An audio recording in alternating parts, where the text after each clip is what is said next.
عیادت کی، اس کے جو تھا اس کو یعنی کہ اس کی اچھے طریقے سے اس کو دیکھا، اس کو کھانے پینے کے لیے دیا، اور اس کی جو ہے جب تک اس کی طبیعت ذرا بحال ہوئی تو اس نے وہ بہت ہی شرمندہ ہوئی. اس نے کہا کہ اے اللہ کے رسول، میں تو روز آپ کے اوپر کوڑا پھینکتی تھی اور آپ نے مجھے اس طرح سے میری خدمت کی. یعنی کہ خدمت خلق کا جذبہ اس حد تک آپ صلی اللہ علیہ وسلم کے اندر موجود تھا. تو یعنی کہ آپ کی 40 سال کی جو زندگی ہے اس میں سب سے زیادہ نمایاں خوبیاں کیا تھی؟ صداقت، دیانت اور خدمت خلق. آپ صلی اللہ علیہ وسلم نے جب نبوت کا اعلان کیا تو اپنی اس 40 سالہ زندگی کو ہی اپنی سچائی کے ثبوت میں پیش کیا.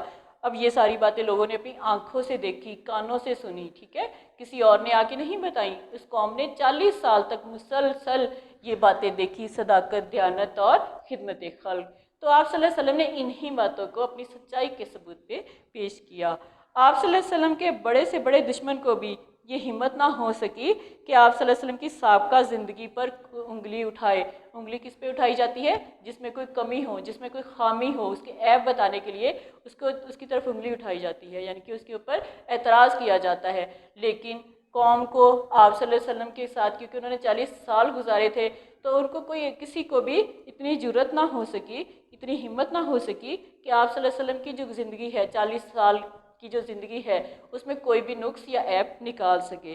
آپ صلی اللہ علیہ وسلم کا سب سے بڑا دشمن ابو جہل، جو کہ آپ صلی اللہ علیہ وسلم کے چچا بھی تھا لیکن وہ بہت بڑا دشمن تھا، آپ کا جانی دشمن تھا. اور وہ بھی کہا کرتا تھا کہ محمد صلی اللہ علیہ وسلم میں تمہیں جھوٹا نہیں کہتا. یعنی کہ وہ ایک طرف تو وہ مانتا ہی نہیں تھا اور دوسری طرف کیا کہتا تھا کہ میں تمہیں جھوٹا نہیں کہتا، میں تو صرف یہ کہتا ہوں کہ بتوں کی بددعا نے تمہیں دیوانہ بنا دیا ہے. یعنی کہ آپ صلی اللہ علیہ وسلم ایک اللہ کی عبادت کے لیے کہتے تھے، برائیوں کو چھوڑنے کے لیے کہتے تھے. تو ابو جہل کیا کہتا تھا کہ تم جھوٹے نہیں ہو، اے محمد صلی اللہ علیہ وسلم تم جھوٹے نہیں ہو، میں تو صرف یہ اس لیے کہتا ہوں کہ یہ شاید بتوں کی بددعا تمہیں لگ گئی ہے، تم بتوں کو برا کہتے ہو تو شاید بتوں کی بددعا تمہیں لگ گئی ہے جو تم اس طرح دیوانے بنے پھر رہے ہو. یعنی کہ اس نے آپ صلی اللہ علیہ وسلم کو پھر بھی ایک طرح سے اعتراف بھی کیا. انہوں نے آپ کی سچائی کے بارے میں ابو جہل نے اعتراف بھی کیا، لیکن واضح طور پہ نہیں، لیکن انڈائریکٹلی طور پر، ٹھیک ہے، اس نے اعتراف کیا کہ تم سچے ہو. پھر اس کے بعد آپ صلی اللہ علیہ وسلم کے عہد شباب میں، جوانی کے عہد میں، صادق و امین تاجر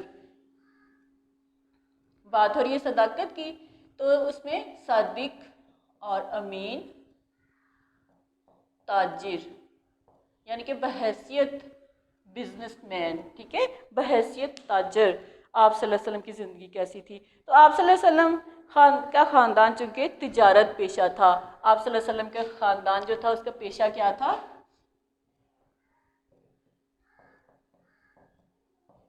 خاندان کا پیشہ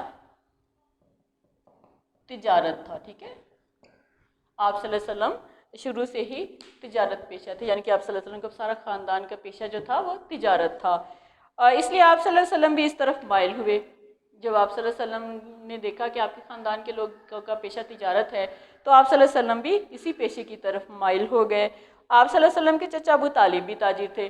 اب آپ صلی اللہ علیہ وسلم کے جو چچا تھے، اب حضرت عبد المطلب کے بعد آپ کی ذمہ داری، پرورش کی ذمہ داری حضرت ابو طالب کو سونپی گئی تھی. تو حضرت ابو طالب کا پیشہ بھی جو ہے تجارت تھا. جب آپ سن رشد کو پہنچے اور فکر معاش کی طرف توجہ ہوئی تو آپ صلی اللہ علیہ وسلم کو تجارت سے بہتر کوئی پیشہ نظر نہ آیا. یعنی کہ آپ صلی اللہ علیہ وسلم جب جوانی کے عہد کو پہنچے اور ایک ذمہ داری ان کے اوپر آئی کہ کمان اپنی جو ہے زندگی کے لیے فکر معاش یعنی کہ روزی کمانے کی ان کو فکر ہوئی، تو آپ کی نظر جو تھی اسی پیشے پر پڑی، یعنی کہ تجارت کے پیشے پر پڑی. کامیاب تجارت کا سب سے بڑا گر نیک نامی اور ساکھ ہے. اب جو ہے کامیاب تجارت کیسے کی جا سکتی ہے، اس کا سب سے جو ہے اہم پوائنٹ کیا ہے، اہم گر کیا ہے اس کا؟ نیک نامی اور ساکھ. تو یہ دونوں چیزیں، نیک نامی اور ساکھ، صداقت اور دیانت، ٹھیک ہے، یہاں سے، اور خدمت خلق، اسی سے ہی یعنی کہ آپ صلی اللہ علیہ وسلم کے ساتھ کے اندر یہ صفات موجود تھیں. یہ آپ کے صلی اللہ علیہ وسلم کو پہلے ہی، یعنی کہ تجارت شروع کرنے سے پہلے ہی آپ کے اندر یہ ساری خوبیاں موجود تھیں. تو یہی خوبیاں جو ہیں وہ بہت اہم ہوتی ہیں تجارت میں. آپ صلی اللہ علیہ وسلم پر لوگوں کا اعتماد یہ تھا کہ بے کھٹ کے اپنی رقوم آپ صلی اللہ علیہ وسلم کے پاس امانت رکھتے تھے، یعنی کہ لوگوں کو بہت زیادہ آپ صلی اللہ علیہ وسلم پر اعتماد تھا کہ وہ اپنی بڑی بڑی رقوم جو تھیں آپ صلی اللہ علیہ وسلم کے پاس امانت کے طور پہ رکھواتے تھے۔ ان دنوں لوگوں کا دستور تھا کہ اپنا سرمایہ کسی تجربہ کار اور امین شخص کے ہاتھ میں دیتے اور تجارت کے منافع میں شرکت کر لیتے، یعنی کہ اپنی رقم دے دیتے تجارت کے لیے۔ ان دنوں میں کیا دستور تھا کہ اپنی رقم انویسٹ کر دیتے تجارت میں اور کسی ایسے شخص کے حوالے کر دیتے جو کہ امین اور صادق ہو، جو کہ تجربہ کار بھی ہو، ایکسپرٹ بھی ہو، اور ساتھ ساتھ وہ جو ہے ان کے پیسوں کو صحیح استعمال میں لائے۔ تو اس طرح سے آپ صلی اللہ علیہ وسلم بھی اس طریقے شراکت سے تجارت کیا کرتے تھے، یعنی کہ آپ صلی اللہ علیہ وسلم بھی اسی طریقے سے تجارت کرتے تھے کہ لوگ اپنی بڑی بڑی رقوم آپ صلی اللہ علیہ وسلم کے حوالے کرتے تھے اور اس طرح سے تجارت کا پیشہ کیا جاتا تھا۔ جو لوگ حضور صلی اللہ علیہ وسلم کے ساتھ شریک رہے گواہی دیتے تھے کہ آپ صلی اللہ علیہ وسلم بڑی دیانتداری اور راست بازی کے ساتھ اس کام کو انجام دیتے ہیں۔ اب جو لوگ اس کام میں تجارت کے پیشے میں اپنی رقوم انویسٹ کر دیتے تھے تو ان کا کہنا کیا تھا کہ آپ صلی اللہ علیہ وسلم وہ گواہی دیتے تھے کہ آپ صلی اللہ علیہ وسلم بڑی دیانتداری اور راست بازی یعنی کہ سچائی کے ساتھ اور ایمانتداری کے ساتھ جو ہے ان کے اس کام کو انجام دیتے ہیں۔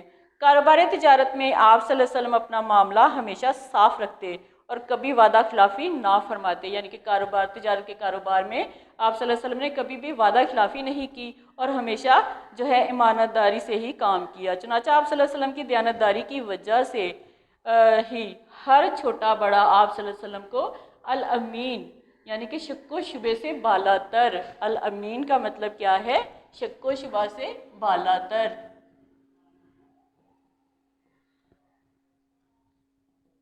یعنی کہ اس میں کسی شک و شبہ والی کوئی بات نہیں ہے، شک و شبہ سے بالا تر۔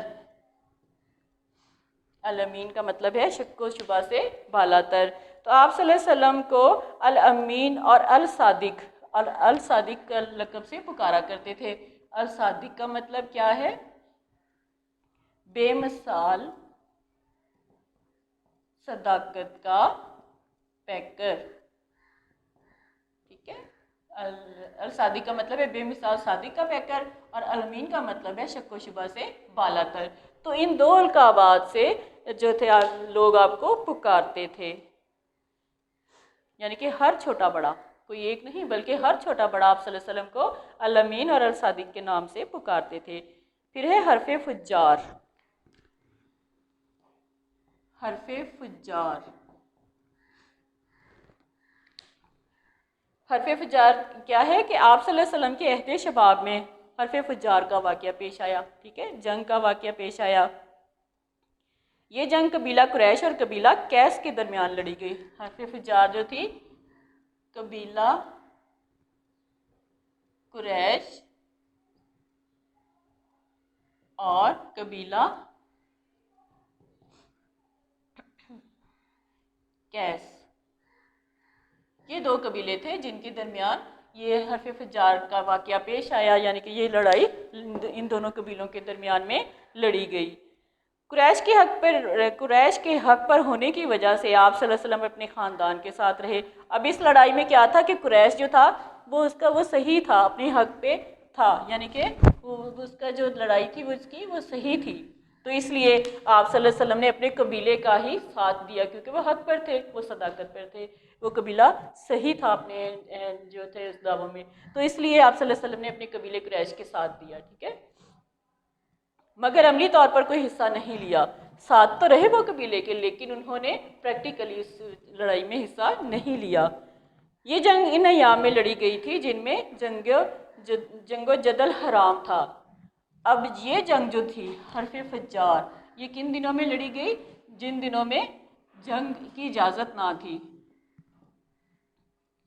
جنگ کی اجازت نہ تھی۔ حرف الفضول کے بارے میں بھی آپ نے پڑھا ہوگا، تو یہ انہی دنوں کی بات ہوتی ہے کہ جن دنوں میں جنگ کی اجازت نہیں تھی اور اس کے درمیان میں ایک معاہدہ ہوا تھا۔ انہی دنوں میں یعنی کہ معاہدہ ہوا تھا کہ جو ہے حلف الفضول کا معاہدے کے نام سے مشہور ہوا۔ یہ معاہدہ حلف الفضول کے نام سے جو تھا مشہور ہوا یہ معاہدہ، یعنی کہ جن دنوں میں جنگ نہیں لڑنی چاہیے تھی ان دنوں میں جنگ نہیں ہوگی، جس میں فیصلہ کیا گیا کہ ظالم کی مخالفت اور مظلوم کی مدد کی جائے گی، اور اب تو آپ صلی اللہ علیہ وسلم دل و جان سے اس کے ساتھ شریک ہوں گے، یعنی کہ اس معاہدے میں یہ فیصلہ کیا گیا کہ جو ظالم کی مخالفت کرے گا اور مظلوم کی مدد کرے گا تو آپ صلی اللہ علیہ وسلم دل و جان سے اس قبیلے کے ساتھ ہوں گے۔ آپ صلی اللہ علیہ وسلم عہد نبوت میں بھی فرمایا کرتے تھے کہ اس معاہدے کے مقابلے میں اگر مجھے سرخ اونٹ بھی دیے جاتے تو میں نہ لیتا، اور آج بھی ایسے معاہدے کے لیے کوئی بلائے تو میں حاضر ہوں، یعنی کہ آپ صلی اللہ علیہ وسلم نے کہا کہ یہ معاہدہ جو ہے یعنی کہ مظلوم کی مخالفت اور ظالم کی مخالفت اور مظلوم کا ساتھ دیا جائے، یعنی کہ یہ معاہدہ ہوا تھا، تو آپ صلی اللہ علیہ وسلم نے کہا کہ اس کے بدلے میں مجھے اگر کوئی کہے کہ تم ظالم کا ساتھ دو مظلوم کا ساتھ نہ دو اور اس کے بدلے میں مجھے سرخ اونٹ بھی دے دیے جائیں تو میں کبھی بھی اس معاہدے کو قبول نہ کروں۔ تو یہ بیٹا ہمارا آج کا ٹاپک تھا عہد شباب۔ ابھی اس کے کچھ جو ہیں رہتے ہیں اس کے پوائنٹس، وہ ہم نیکسٹ لیکچر میں کریں گے، آج کا لیکچر اتنا ہی ہے، تو ابھی میں آپ کو اس کے شارٹ کوسچنز بیٹا نوٹ کرواتی ہوں، وہ نوٹ کر لیجیے گا اور ان کے آنسر جو ہیں وہ بک کے اوپر مارک کر لیجیے گا۔ جیسے کہ آپ لوگوں کو پتہ ہے کہ شارٹ کوسچن بہت ہیلپ دیتے ہیں ایک کسی ٹاپک کو سمجھنے کے لیے کمپلیٹ، تو اس لیے شارٹ کوسچن کے جب آنسر بھی کریں گے تو آپ اس میں اگر لانگ کوسچن آ جائے تو آپ وہ بھی کر سکتے ہیں، کیونکہ شارٹ کوسچن کے ذریعے کافی مٹیریل جو ہے وہ یاد ہو جاتا ہے، لرننگ کافی حد تک ہو جاتی ہے۔ سوال نمبر 1 نوٹ کریں بیٹا۔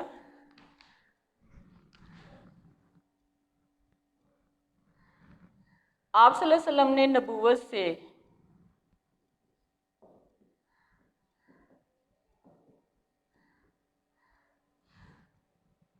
قبل کتنے سال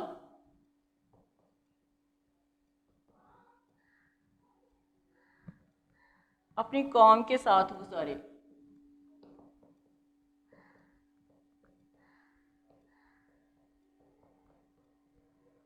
کتنے سال گزارے تھے؟ 40 سال۔ تو اس کی بیٹا عہد شباب کی فرسٹ لائن میں نبوت سے قبل، یہاں سے لے کر روز روشن کی طرح عیان تھے، یہاں تک کوسچن نمبر 1 کا آنسر ہے۔ کوسچن نمبر 2 نوٹ کریں بیٹا۔ آپ صلی اللہ علیہ وسلم کا سب سے بڑا دشمن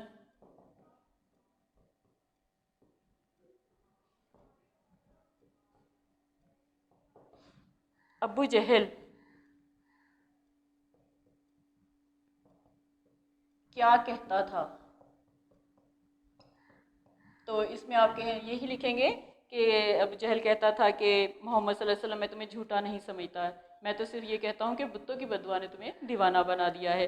تو اس عہد شباب کے فرسٹ پیراگراف جو ہے اس کی سیکنڈ لاسٹ لائن میں آپ صلی اللہ علیہ وسلم کا سب سے بڑا دشمن یہاں سے لے کر اور تمہیں دیوانہ بنا دیا ہے، یہاں تک کوسچن نمبر 2 کا آنسر ہے۔ کوسچن نمبر 3، کامیاب تجارت کا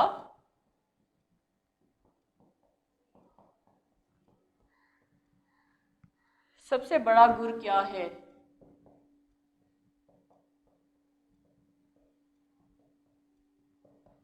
جیسا کہ ہم نے ریڈنگ میں پڑھا تھا کہ کامیاب تجارت کا سب سے بڑا گر کیا ہے؟ نیک نامی اور ساکھ۔ تو صادق و امین کے پیراگراف میں بیٹا اس کی سیکنڈ لاسٹ لائن کامیاب تجارت کا سب سے بڑا گر یہاں سے لے کے امانت رکھتے تھے۔ کوسچن نمبر 3 کا آنسر ہے۔ کوسچن نمبر 4،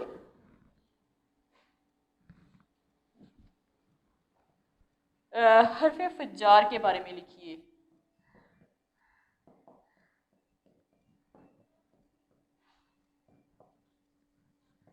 حرف فجار کے بارے میں پیج نمبر 115 پر اس کا آنسر ہے بیٹا۔ یہاں پہ دیکھیے حرف فجار میں فرسٹ لائن آپ صلی اللہ علیہ وسلم کے عہد شباب یہاں سے لے کر اور حصہ لینے سے اجتناب فرمایا۔ کوسچن نمبر 5، حلف الفضول، حلف الفضول کس قسم کا معاہدہ تھا؟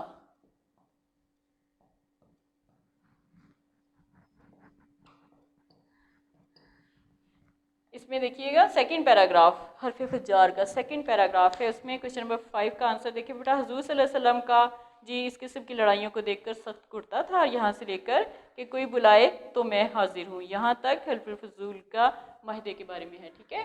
تو اوکے بیٹا آج کا لیکچر ہمارا کمپلیٹ ہو گیا ہے۔